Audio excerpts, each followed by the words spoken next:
Hello, and welcome to Setting the Standard, the podcast about wireless radio standards creation from the Wireless Innovation Forum. I'm your host and communications director of the forum, Stephanie Hamill. In this episode, I talk with CBRS Committee Co-Chair Preston Marshall about our virtual CBRS workshops coming up in September. What makes these workshops different than our others? Preston tells us why. Hi, Preston. It's great to see you today. How are you doing? Good. Great to see you, Stephanie. Great. Thank you. So today I brought you here to talk about two upcoming virtual workshops we have in September. And you, as the co-chair of the CBRS committee, are leading those up. So the first one, which will be on Wednesday, September 20th, is titled, What are the Challenges with CBRS? So can you tell me what prompted this workshop and a little bit about it? Okay. We've had a lot of workshops by Wind Forum and by other groups on the engineering aspects of CBRS, the spectrum access system, counting dBs between incumbents and shared spectrum. But we haven't really heard from people who are using the band and what are the issues. It's good to hear success stories. It's also important, the Wind Forum as sort of the inventor of this regime, to understand what's worked well and what hasn't worked well. Not from the perspective of the spectrum sharing engineers, but from the perspective of the actual operators, who in many cases have invested money in buying PAL licenses. They're deploying equipment, they're running field trials. So we decided we should organize a workshop, not hearing a bunch of sort of fans of spectrum sharing from the engineering perspective, but to hear how well it's actually working for users. We also felt it's important that the government be part of this. The government controls a lot of the impediments, a lot of the opportunity as well. We believe they want spectrum sharing to work. And so it's important they hear about how the give and take with the incumbent systems is working and what the implications are for the civilian users. We hypothesized a lot of this stuff over the last almost 10 years. And now it's come to fruition. And so we want to go in and make the government understand these things are really an impediment to our investment. These things we can live with. These things are difficulties, and see how we can mutually optimize this. So one aspect of this workshop will be really talking to the operators for the first time. And then the second half of this will really have a roundtable with the government about what are the things we can do in the future that'll make this work better for both sides. I think it's really important that we hear it, this new aspect that we could only really get in the last year or so. And we'll look at it from two sides. We're going to have the operators, like the MSOs and mobile operators, and we're going to have the companies trying to sell into the market, talk about, what's the pushback they get that is related to spectrum sharing. And how do we work that from standards, from policy? What can we do to make this a better experience for the community? Mm-hmm. So I think it's unique content. It's the first time we've really looked at the operator side of spectrum sharing at Wind Forum, and the consequence of all the standards we wrote. And I think it's going to be really valuable for anyone thinking about CBRS, because we're going to be looking at both sides together, rather than counting dB among us RF engineers. Right. Wow, you covered all the bases on that one. Okay. How about, who are some of the people we can expect there? Well, we're going to have, we've invited a number of the mobile system operators to come, and several of the MNOs that are significantly deploying in CBRS, those that invested money in buying licenses. And we've invited to set some of the companies that have done a lot of work to build product for CBRS and are out there dealing with other operators who haven't yet made their decision about CBRS.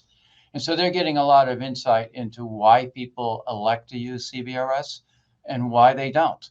And how can we address some of those issues, at least as they relate to the spectrum sharing regime.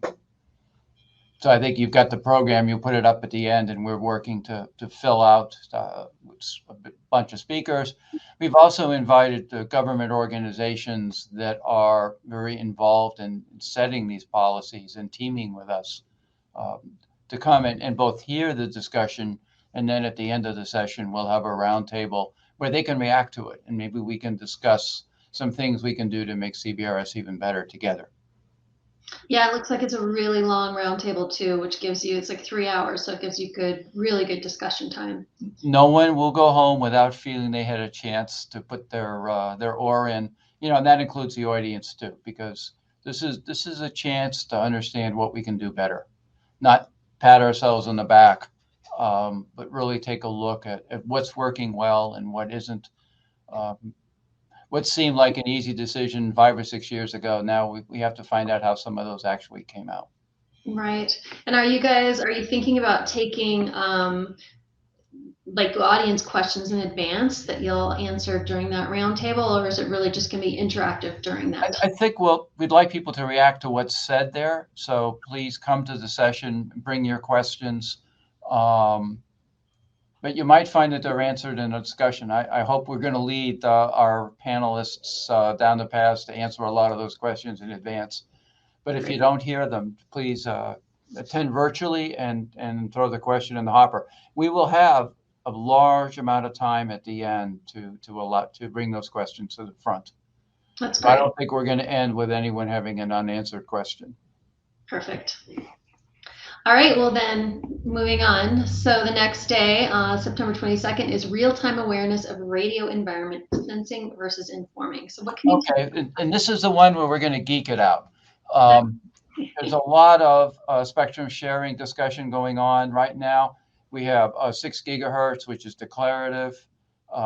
We use a database. We have a lot of work that's going into the PASS study that'll be just coming out. As we go through this on sensing versus declarative. And of course, in CBRS, we have a mix of both the ESC capability for sensing and declarative for declarative DPAs, FSS, and a number of other incumbents. So we thought it's important, as we're looking at these new spectrum sharing initiatives, to go back and really review what's been the history of sensing and of declarative systems. What's worked, what hasn't worked. So we're going to talk about how we got into this to begin with when people first started proposing spectrum sharing. A lot of the work that's been done on sensing by some of the companies and the government organizations. TV Whitespace went through a process where it looked at sensing initially and ended up being database driven. And of course, in CBRS, we have built a hybrid of both.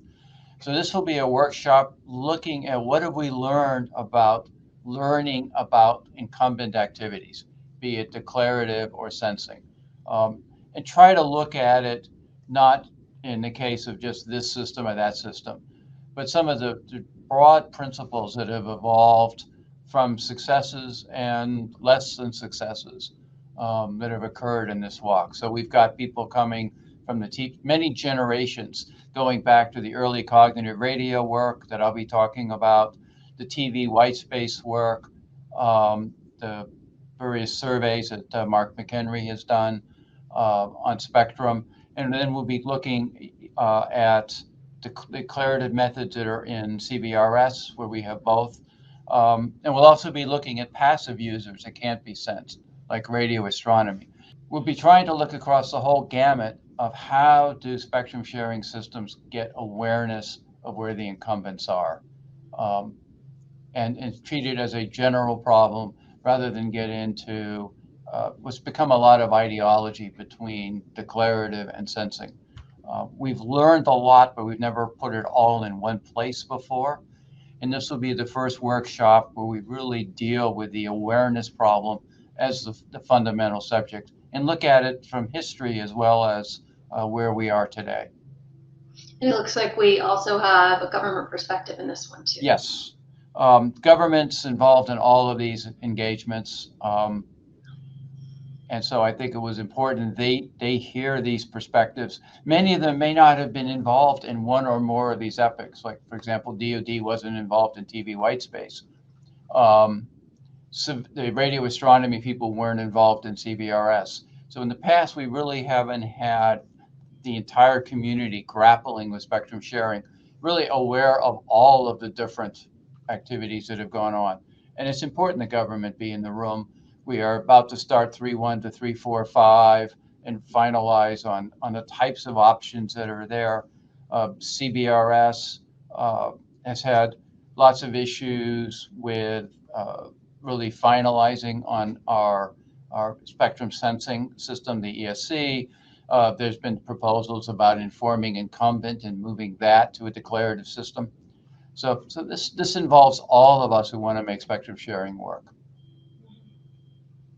And you also have a roundtable, looks like, at the Yes. end, looking at the way forward after all this information is discussed. Yeah, no one's going to agree with all of it.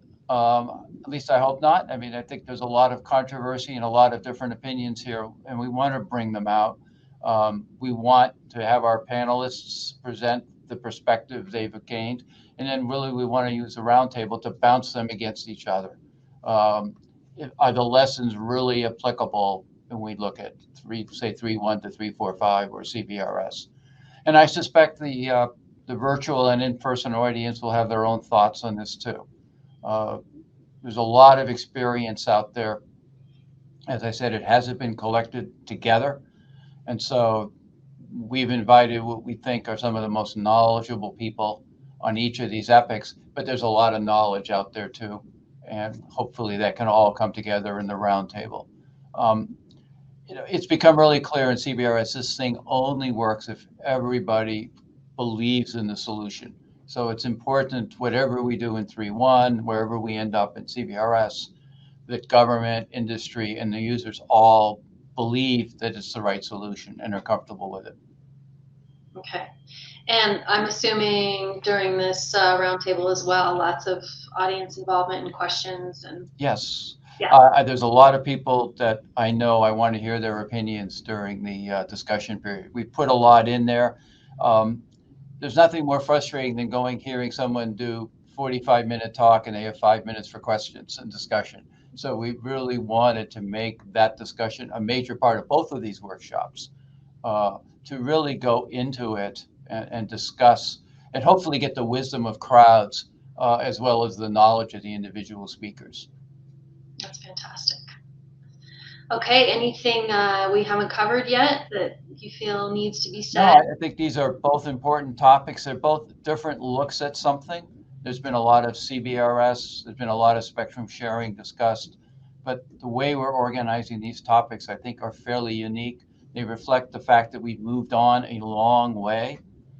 We've learned a lot, and it's important we capture what we've learned rather than talk about just the ideology of sharing or how wonderful it is.